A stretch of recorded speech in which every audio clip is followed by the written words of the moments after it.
one of the things I'm looking to talk to patients about in general is that aspect of spinal cord stimulation and neuromodulation. So one of the reasons why I'm talking to you about this is it's a therapy that I think has immense value. And I think there's a number of not only other patients and individuals that are out in the lay community that may not understand it in its entire depth. There are some physicians who also don't give it its due credence and the abilities that it can make in terms of how much of an impact it can change people's lives. And I'm not looking to be a car salesman and convince you that this is something that you need to do, but I think it's something that you should at the very least consider. So many times, the things that really prevent us from kind of pursuing things are our own inherent fears and thoughts of, well, is this going to hurt? Is this going to be something that's going to be disfiguring? And what we're going to look to do is to kind of give you some insight as to what some normal everyday objects look like and how that gives you a context of what exactly we're talking about. So background, first and foremost, many people will say, you know what, you're doing electrical stuff, you're putting it in my body, I don't feel comfortable with that, it's experimental, how can you even talk to me about this? Normally when we're talking about neurostimulation, you have some element of pain which is significant, it's severe, and we've tried some other different options and it just really hasn't been all that successful. So when we harken back to the history of neurostimulation, the very first neurostimulator was implanted in 1967. It's been years. So it's not something that we're doing new experimental techniques on you. Of course, the technology has refined. It's gotten better each year and each subsequent year, and it's going to continue to get better. The premise of exactly what you feel is the element of this tingling sensation, at least currently, that's going to basically cover the area of the pain that you have. And it's going to be a pleasant sensation that can go pretty much where we need for it to be for all intensive purposes. And the way that we are able to construct that is that there's two parts. The first part is a trial phase, and the second part is the actual implantation phase. The trial phase, the way I would kind of conceptualize it is this. It's in essence the same way as you being able to take a car for a test drive. But it's not the test drives that we do now, where you actually have that person sitting next to you to make sure you can't go more than 30 miles per hour. You can't get on that highway ramp and really actually take the car and put it through its paces. What we're talking about is those old school test drives that actually preceded some of us, which we would love to have had, where you get to take the car home and go enjoy it and understand exactly what it can be able to do for you. That's what we're talking about when we're doing a spinal cord stim trial. In essence, we implant a lead that's in place, and I'm going to tell you a little bit about that in a bit in the future. But you take that lead home, and for the way I do my trials, it's normally about 3 to 4 days or so, and you see if it's going to work for the activities that mean the most for you. For instance, if you're a fantastic cook, you see if it's going to be able to allow you to be able to stand there and do the type of cooking that you can do. If you love vintage historical cars, number one, invite us over because we'd love to see them. But number two, if you're going to be cleaning that car and you want to say, you know what, hey, I want to be able to sit in my car, I want to see if I can be able to clean it, how can I be able to roll through the gears, you want to see if that's really going to work for you. You know, number three, hopefully I won't talk about sports teams because I don't want to go down towards my historical one, but let's say that you're an avid sports fan and you want to be able to watch and enjoy a good grilling, number one, actually number two, call us over for that food. But what we really want is to be able to see if you can be able to enjoy that activity. Can you be able to last through it? And that's what a trial can be able to allow you to be able to do. So when we talk about a trial, I'm going to show you some of the common objects that we utilize in order to get that trial in place, what you're going to utilize as a patient to be able to adjust it. And then after that, we'll talk about the aspects of permanent implantation and what that really entails. So most of you, if we're talking about this video, have been to the context of us looking at an epidural or something along those lines. And when we do that epidural, you know that we utilize a needle in order to get into place. And for this, it's the same type of context. What we're going to do is show you the element of what the needle is that we utilize. It's this green tip hub that's right here. As you can see, it's really just a little bit bigger than my Q-tip that's present here. But what I wanted was to give a relationship to this common everyday pen. It's not something that's unusual. It's not a magic pen or anything that's different. It's certainly not a marker. It's a regular big pen that we have here. When you take a look, the length isn't much different, so it's not that big of a needle. Secondarily, when we take a look at the diameter of that needle in comparison to the component of the pen, it's about 1/3 the difference of between the element of that pen compared to the needle. So we're not sticking something in you that's huge.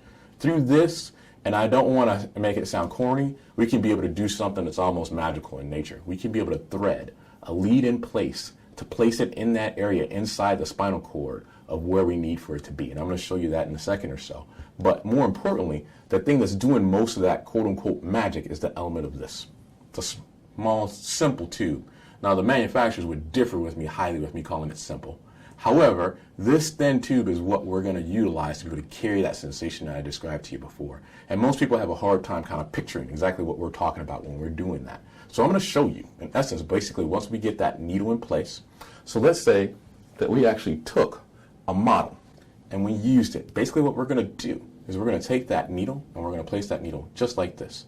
Now we're going to use it obviously with fluoroscopy, meaning live x-ray, to get to that right spot. But once we have that needle in place, what we're going to do, and I'm going to remove this so you can be able to see this in full depth and detail, is we're going to take that lead and we're going to uncoil it a little bit, and we're going to place that lead right through the element of the needle, just like this. And then after that, we're going to take this needle, we're going to take it completely out your body. You're not going to have a needle that's going to be in place. It's just going to be this lead. And what we're going to do is we're going to affix it to your skin a little bit with the soft anchor that allows it to stay there, and it's going to be mobile. We're not talking about keeping it there with something that's going to be painful or anything there, but we need for it to stay in place because you have to do all these different activities, everything from the cooking, which you're going to invite us over for, or the component of being able to utilize that car, which you're going to invite us over for, or the component of being able to watch that sports game, which you're going to invite us over for. So that is the reason and the rationale behind how we're utilizing this. And that's simple as that. Most people will then say, well, Dr. Landrum, if you have to do all this in order to place the lead in place, what does it take in order for it to be able to be removed? Not much. You're going to come back here to my office. We're not going to put you in the surgery suite. We're just going to undo that anchor that I talked to you about before. We're going to take this right out. No sedation, no fuss, no muss. That's really what we're going to look to do. So that's the element of the component of the actual trial. What you will be kind of charged with is the implementation of how to be able to finagle that trial that's going to be effective for you. So in a moment or so, you're going to actually more than likely hear another video from my spinal cord stim rep who's going to give you some insight about that a little bit more. But basically, you're going to be charged with utilizing a monitor like this. Now, obviously, you can be able to see it's not really that complex. There's a number of different buttons, but it's not very involved. You actually will be walked through and educated as to how to be able to utilize it. But basically, there are different elements that allow for you to be able to change programs. It allows for you to potentially be able to change the intensity or decrease the intensity as you deem fit. So you have the control. And it's going to be attached to the area in and around the lead so you can be able to make that decision-making process on the fly, which is actually pretty revolutionary. It's not something where you have to stick with the same program over and over and over again. So let's say this is perfect. It changes your life. It lets you do any of those 3 activities or whatever else that it is that really is your love and your passion. Then what are we talking about next? That's the caveat of what most people ask.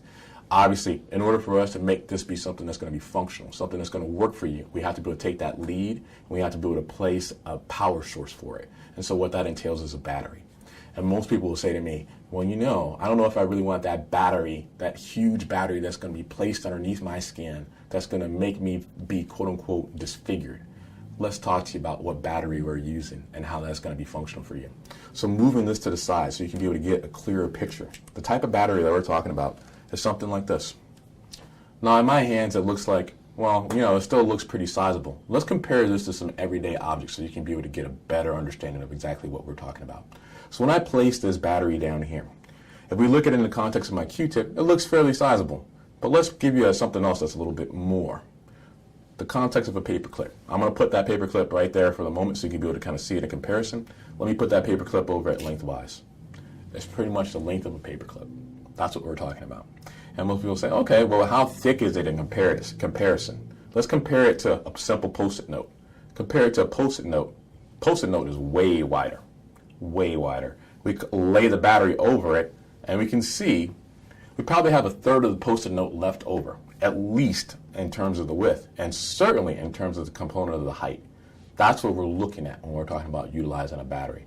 Something like this that can hopefully be able to change your life and give you what you used to be able to do, what you want to be able to do. It can help you have that element and that experience. So that's what I'm looking to give you some insight about how to dispel some of the common misconceptions about what exists when we're talking about spinal cord stim.